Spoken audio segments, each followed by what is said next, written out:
also like to thank all the organizers for the invitation. It's a great pleasure to be here. Today I'm going to talk about closure for nonlinear dynamic systems. So in a moment, I'll be more specific about what I'm starting. And so here are my collaborators on this work, Mickael, Chekroun, and James McWilliams from UCLA, and also Chekroun, who's sitting in the audience.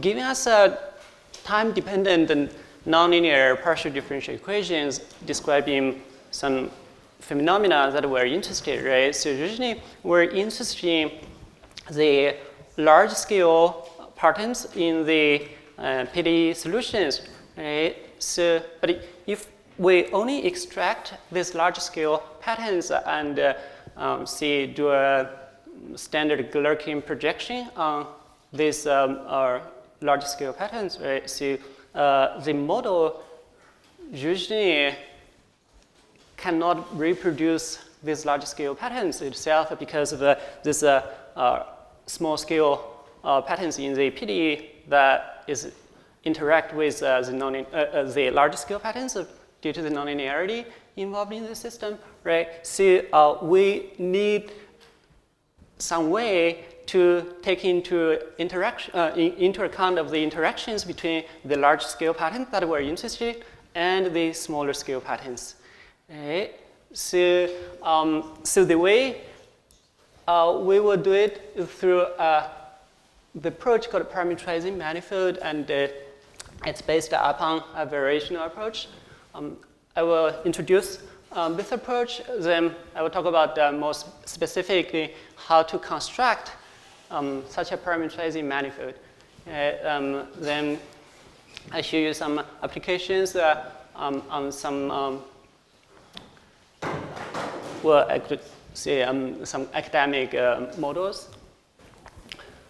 So I realized for this audience, really, I don't need any motivations, but just put one slide quickly. So to summarize what I mentioned a little bit, usually for the phenomena we're interested in the partial differential equations, there's multiple spatial and temporal scales involved, right? For instance, there's for the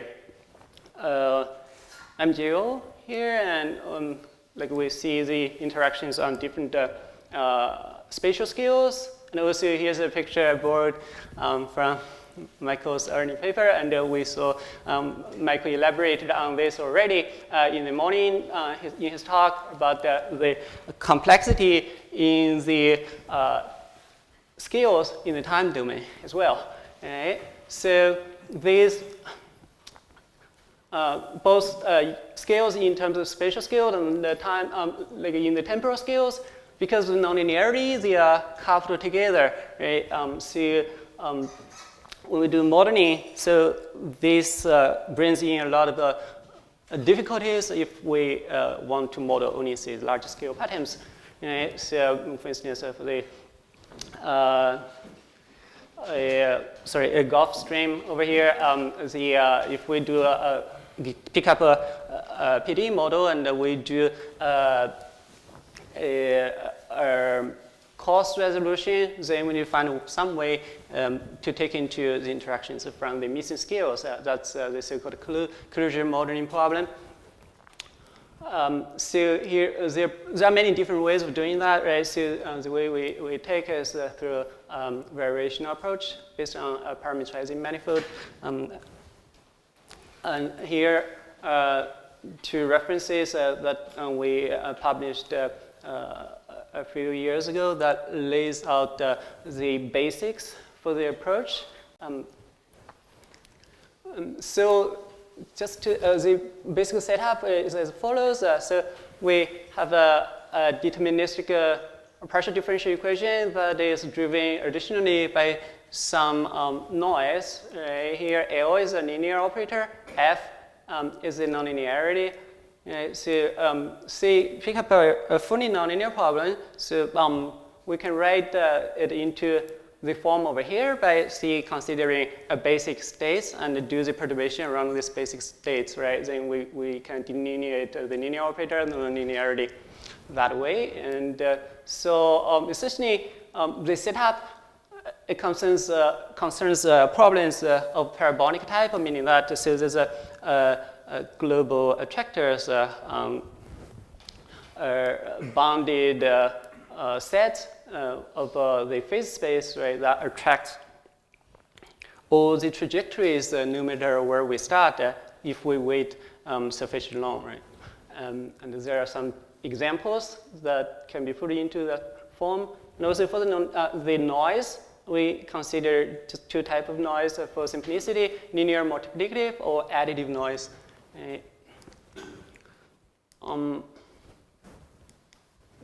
Sorry, for some reason stopped. So what we do is like take the phase space, we decompose it into some, say, large scale patterns that is governed by, spanned by the first M modes. See, right? Then the remaining, I will call it the small scales. And we want to build up a reduced model for the evolution of the solution projected onto the first M. You can think of it as a dominant modes. So then if we do that, do the decomposition and project the original PD onto just the subspace HC there. So the C for critical, like the dominant modes, right? S for like small scales. If we do this, the pi C is just a standard projector onto the subspace of the dominant modes, right? So we get a system, M dimensional system like that, where there's a coupling of the dominant modes with the unresolved scales through the nonlinearity, right? Which we don't know. Suppose if we only want to simulate large scales, then the US is something we don't know. So we need to get a equation for a closed equation for the UC. We need some sort of parameterization of the unresolved scales, right, in terms of UC itself. So for us, the way we do it is like we seek for a mapping that maps the resolved scale into the unresolved subspace, right? So this mapping aims to approximate the unresolved scales, right? So then what do we mean by approximate, right? So here's, for some reason this doesn't work.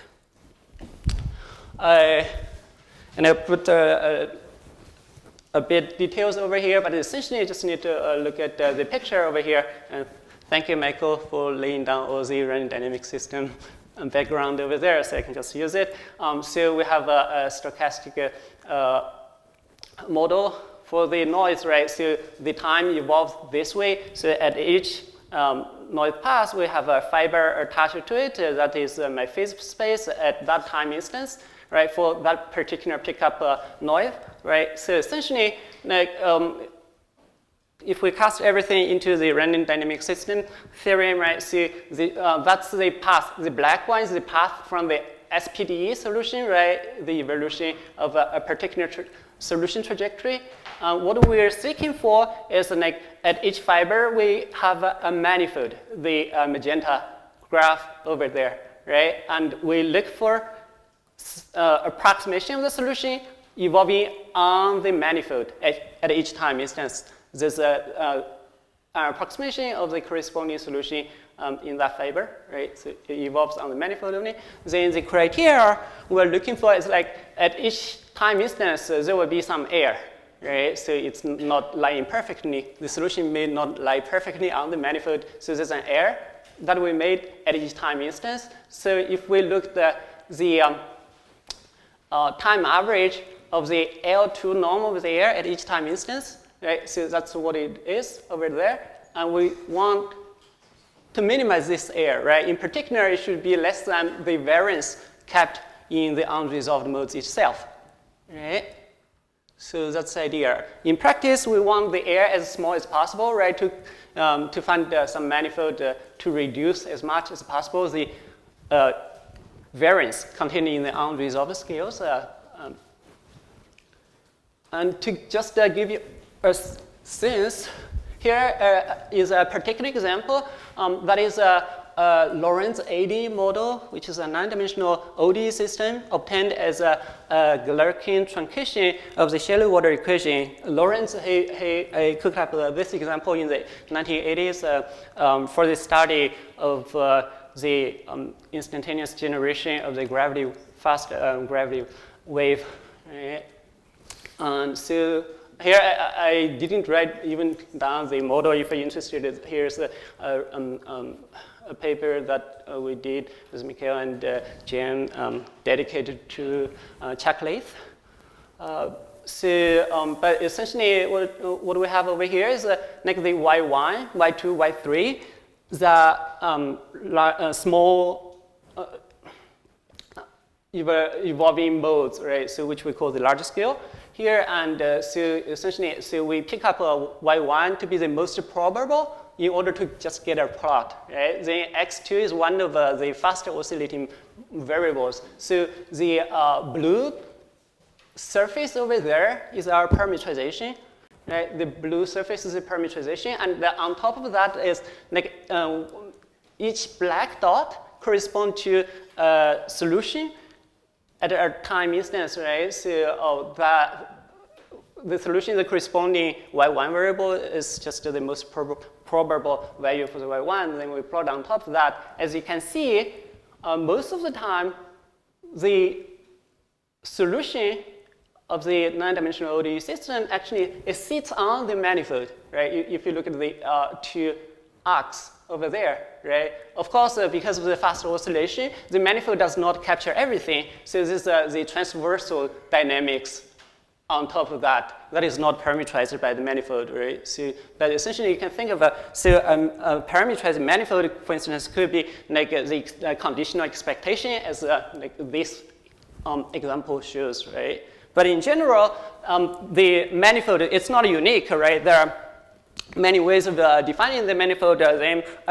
Criteria to quantify the like at a diagnostic level, the performance of a manifold is just to look at the ratio, right? So how much we reduce the variance in the unresolved modes compared to the variance of the unresolved modes itself, right? So that's a quantity. It's a scalar quantity between. It's always bigger than 1, right? So we want the quantity to be as close to 0 as possible, right? So, and based on that, by minimizing this quantity for functions within a certain class, we can build up a natural variational principle on top of that, right? By just minimizing the Q. And here's just two particular examples. For instance, if Q would be 0, then we are in the situation that the solution of the SPD evolved perfectly on the manifold, right? So it's the inertial manifold or the slow manifold in the climate community. On the other hand, if we just do Galerkin truncation, in that case, H would be 0. It's like we have a flat manifold, right? So the Q would be 1, right? Ideally, like, so it's going to be something. The manifold we constructed is going to be something in between these two extremes. Right? So, and also, this is just one criteria. Depending on the problems, we may come up with different criteria to distinguish the manifolds, right? And then later on in the application part, I will mention one of these. So then, it brings us to the question of how do we construct such a manifold, right? So meaning that, see, giving a particular value of the large scale variable, right? What is H, right? What is the H? This goes back, the originally, the idea we had, it comes from the invariant manifold reduction theory. So it's a classical theory people used, actually designed and used for study bifurcation problems and phase transitions. So the idea is the following. So see, for the phase space, so we pick up the eigenvectors for the linear operator. So we can decompose, right, the phase space into the critical subspace and a small scale subspace over there, right? So then the center manifold or center unstable manifold is just a graph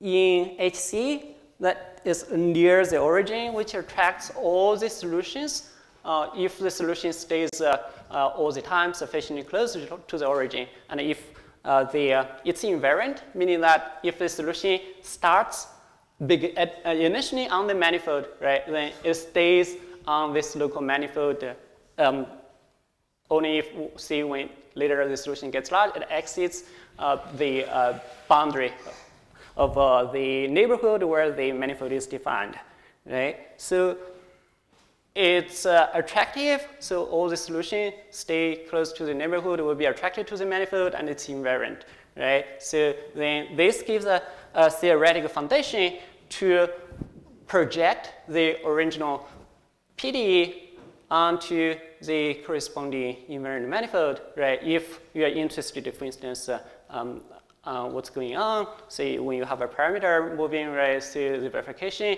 associated with the problem, say the solution stays in the neighborhood, right?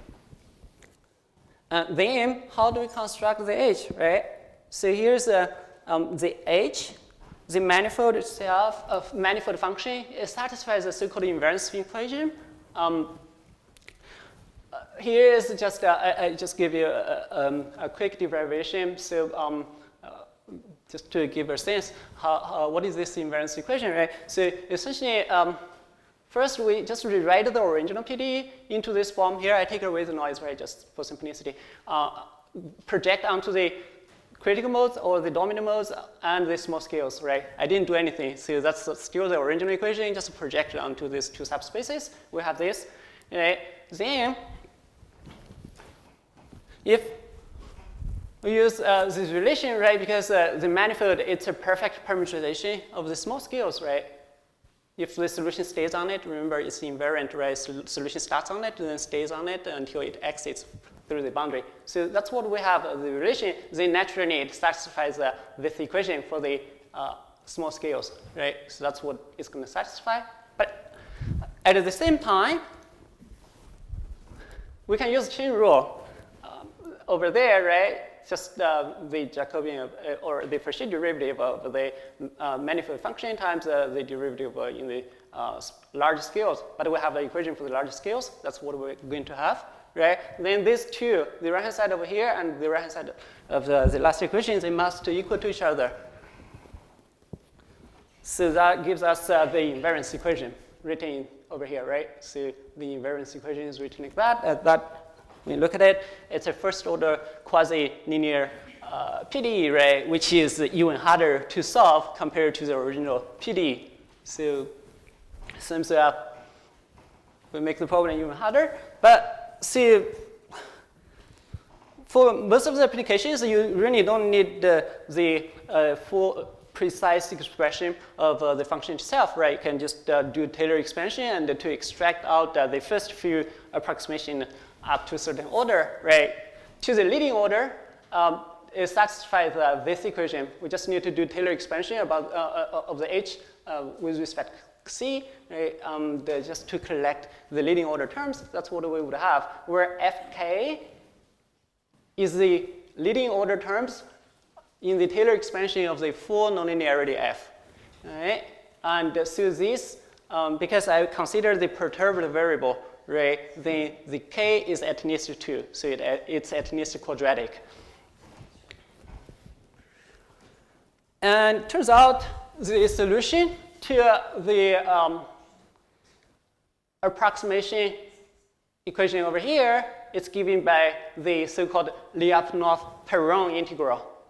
So it's an integration over the time from negative infinity up to the current time, right? So that's given like this.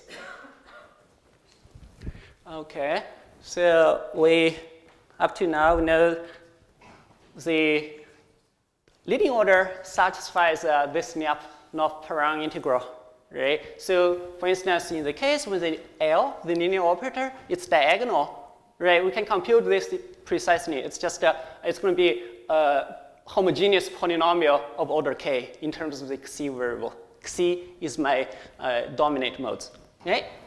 And there's also a flow interpretation attached to it for the Lyapunov Perron integral. So essentially, we just integrate this backward-forward linear system, where the large scale part is linear, right? Which we solve backward in time with the current value to be C. C is the mode for which we want to find the approximation of the small scales, right? So we just solve backward in time the linear equation for the large scale modes. Then we evolve forward in time where the small scales, it's just a linear forced system, right? It's forced by the solution from the equation from upstairs over there.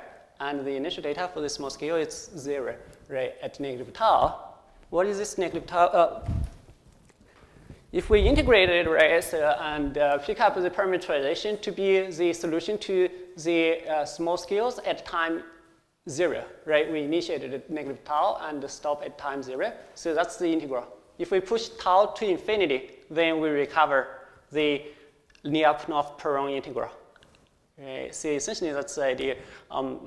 Just give you a sense like how the leading order approximation for the invariant manifold is constructed. Of course, you can pick up the same idea and do higher order approximations, right? So you can derive similar backward-forward systems. It's just as you go higher and higher order, the procedure gets more and more involved, right? But so that's the idea.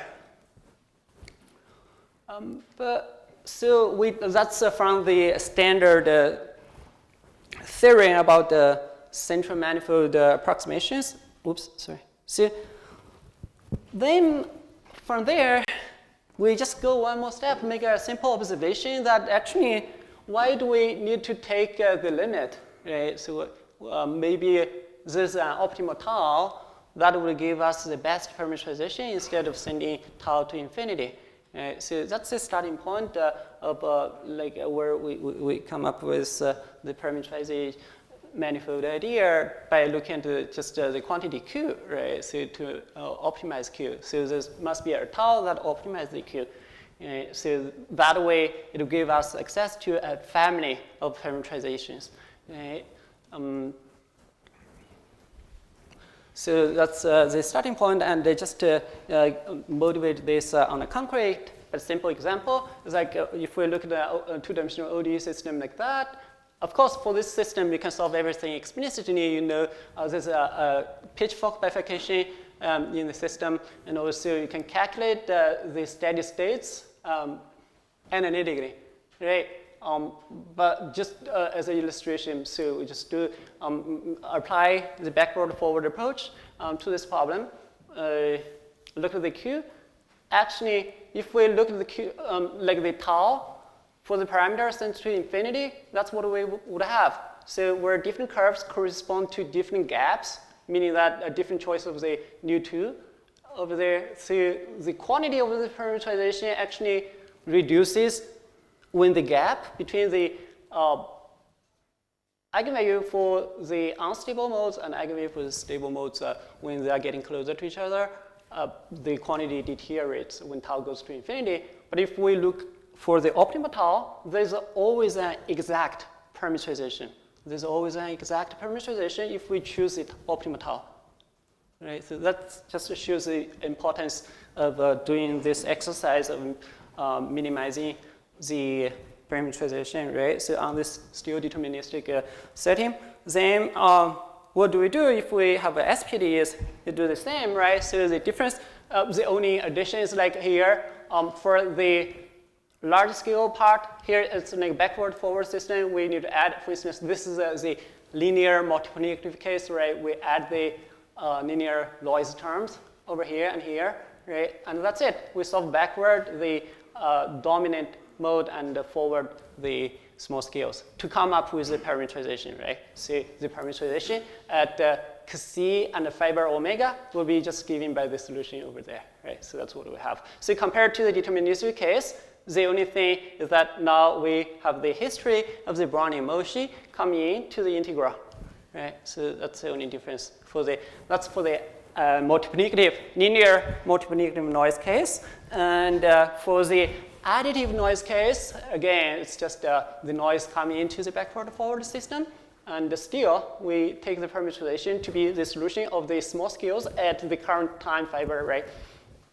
Of course, I didn't write down the precise integral over here because now it becomes a little bit more involved, right? Because it's additive over here, so it produces more terms. But the structure is the same. It's order k random polynomials in terms of the resolved scale, C over there, right? It's order k random polynomials. And because, as I showed you in the previous slides, the parameterization, it involves the past history of the Brownian motion, right? Then naturally that will bring in memory effects into the corresponding reduced system, right? And on the next slide, I show you the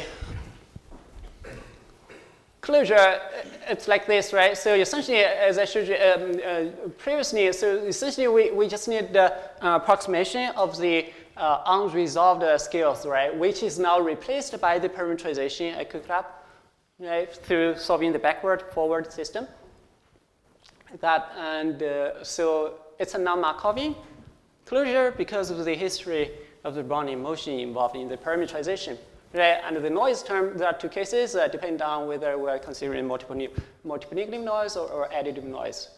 And so, and also, so there are situations where the noise, the memory effects brought by the parameterization may not be needed, depending on the situation, right? So you can also consider the Markovianized closure, where you take the expectation of the parameterization, right? There, so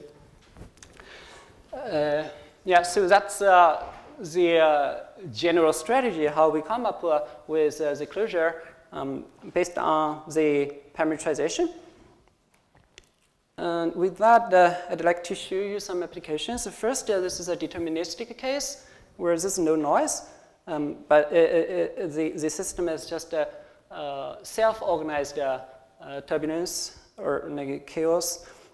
It's, the model we consider is defined on the interval, so it's one-dimensional, so subject to periodic conditions. So here, the parameters are all positive. So we look at it, so it's like the Hade operator, but it has a wrong sign, right? So that UXX is going to introduce linear instability to the system, but on the other hand, this fourth order term, the sign, it has a good sign, so it stabilizes for like when the wave number,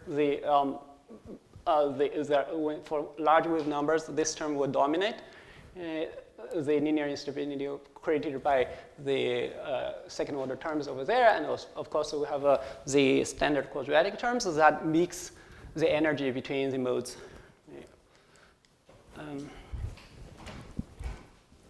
I guess that's what I just said. This actually comes up from applications, so there are quite a few contexts where this equation can be derived. For instance, if consider long waves on the interface of two viscous fluids, so one can, after simplification, one can derive the model over here. It's the Kuramoto-Sivashinsky equation. Then, as I said, hinted, so this model, there are many parameter regions. We can get chaotic dynamics out. Here is just one plot of the spatial temporal field. The x-axis is in time, and here is the space. So we see this, it's kind of a labyrinth cellular dynamics or chaotic cellular dynamics coming out. So here's the energy spectrum. So it's kind of reminiscent to the Navier-Stokes, except so the drop over here is there's a power law drop with a power -4, right? Different from Navier-Stokes, but the shape resembles the Navier-Stokes, right? Then there's the dissipative range where the energy decays much faster than the power law regime, right? So, and in the closure literature, there are quite a few results on it using different techniques, but essentially all the results in the literature, they consider just only a few unstable modes. And here, because of the setup that we are able to actually push to the regime where there are many unstable modes.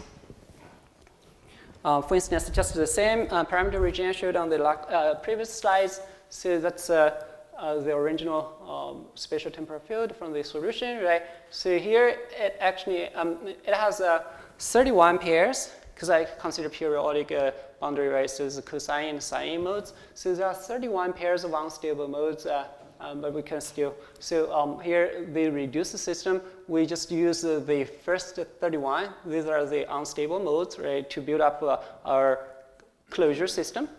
Right? That's the spatial temporal field we have compared to the original. So qualitatively, it captures well the chaotic dynamics over there. And on the next slide, I'll show you more on details on the statistics. But here, just to mention, so at the energy spectral level, that's what we have, the parameterization. So that's where we cut, right, Kc. This is up to 31 pairs for the unstable. Then for wave number bigger than Kc, the modes are stable. So the parameterization takes care of modes from this range. So it gives a almost exact parameterization at the energy spectrum level for the modes at this range. Then of course later on it starts to drop. Compared to another, the blue is when we don't optimize the tau, just put tau to infinity, it gives over-parameterization, significant over-parameterization, and then when we use that into the reduced system, the system will blow up in finite time because of the excessive energy pumped into the reduced system. So it just shows the importance of the need to parameterize, to optimize the tau over there.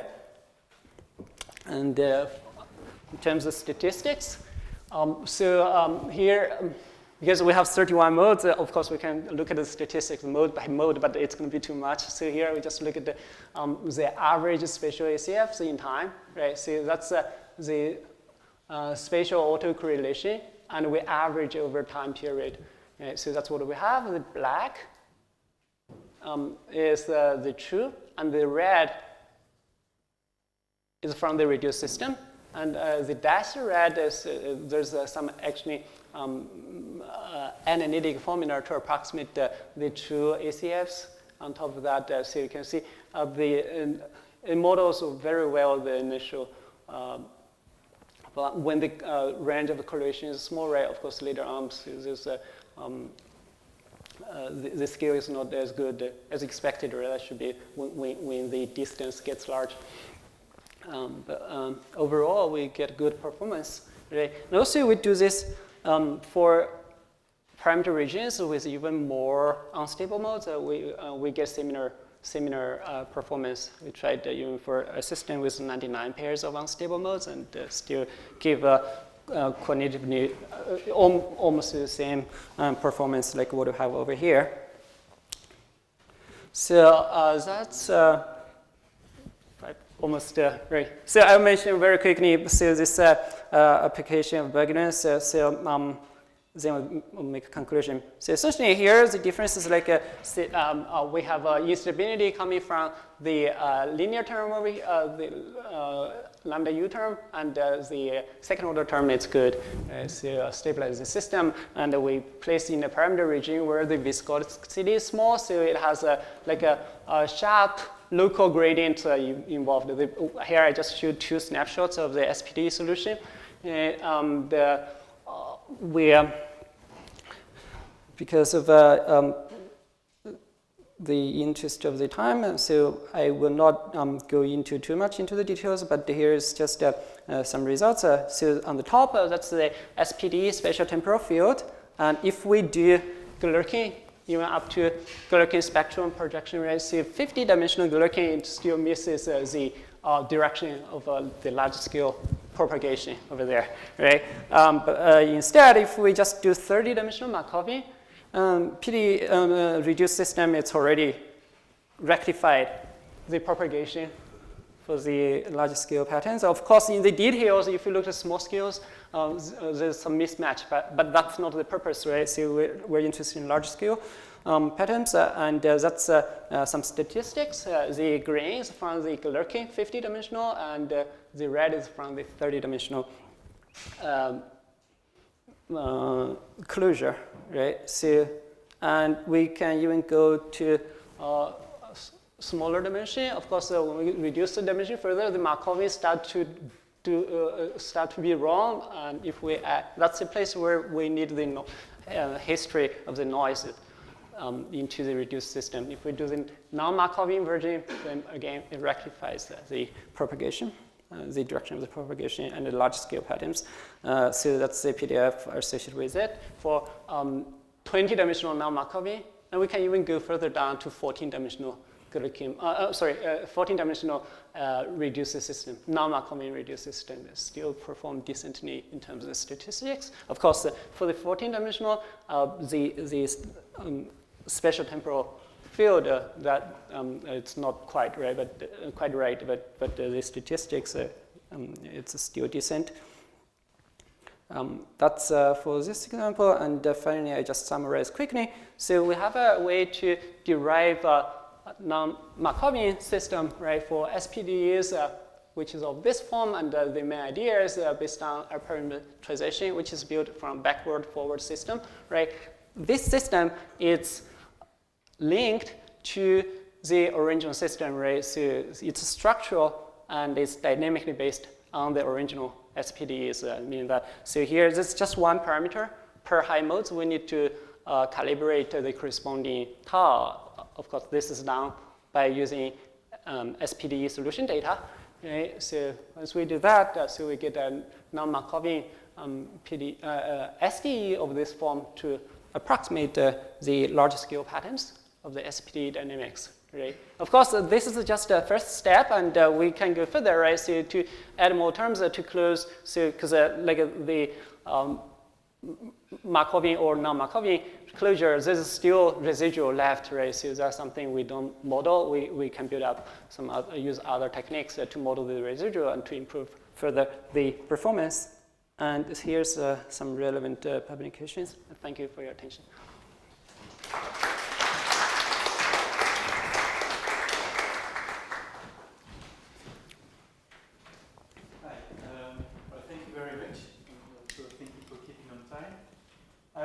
We have some time for questions, so please.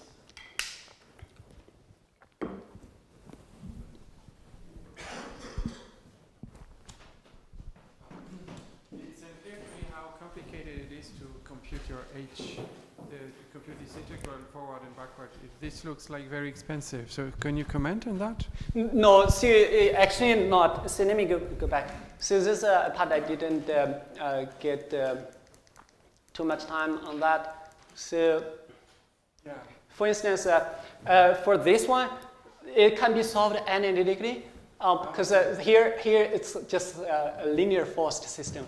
It's linear forced. For instance, if your L, it's diagonal. L, so yeah, so here, because it's m dimensional, it's going to be a matrix, right? And it's a diagonal matrix, right? See, if we work on the eigenbases associated with a linear operator, suppose it's a self-adjoint, or even like it could be just diagonal in the complex domain Z. So that's just a matrix, a diagonal matrix. Then we can solve it. This write down analytically. Of course, it's going to be an integral involving the Brownian motion, right? So then one need to approximate that, but eventually, so this is forced put into the forcing term, and here it's a polynomial. It's a polynomial, right? So here, down here, so that's the analytic expression at the bottom, right? So we just need to calculate this integral, and so we can separate the C with the noise. If fk is just a homogeneous polynomial, right? It's a homogeneous polynomial in terms of time, so we can pull out the C, because the C does not depend on time. Right? C does not depend on time. Eventually, it's just going to be an integral involving the Brownian motion itself. And this satisfies a auxiliary stochastic differential equation for just the terms. It's just, if you think it's just a random coefficients, right? And for the random coefficients, of course, it's evolving in time. And so this auxiliary SDE. To solve, it's one-dimensional SDE. You solve one-dimensional, then you have the coefficients and plug it into the polynomial. So the polynomial is just in terms of the C. So the computation it's not heavy. It's very cheap, very fast, because they just solve one-dimensional stochastic differential equation. That's for the multiplicative noise case, right? So for the additive noise case, indeed, so we have more terms, because here the additive terms brings not only like second order terms, it will be linear term and constant term, but the same idea. You just solve random differential equation to get the coefficients, and that's it. Right. So there's some care to taking care of, but the computation it's not expensive. Okay. Would there comments? Short one or long one? But then we need a short response. All right. Well, maybe we can thank our speaker again. Thank you very much.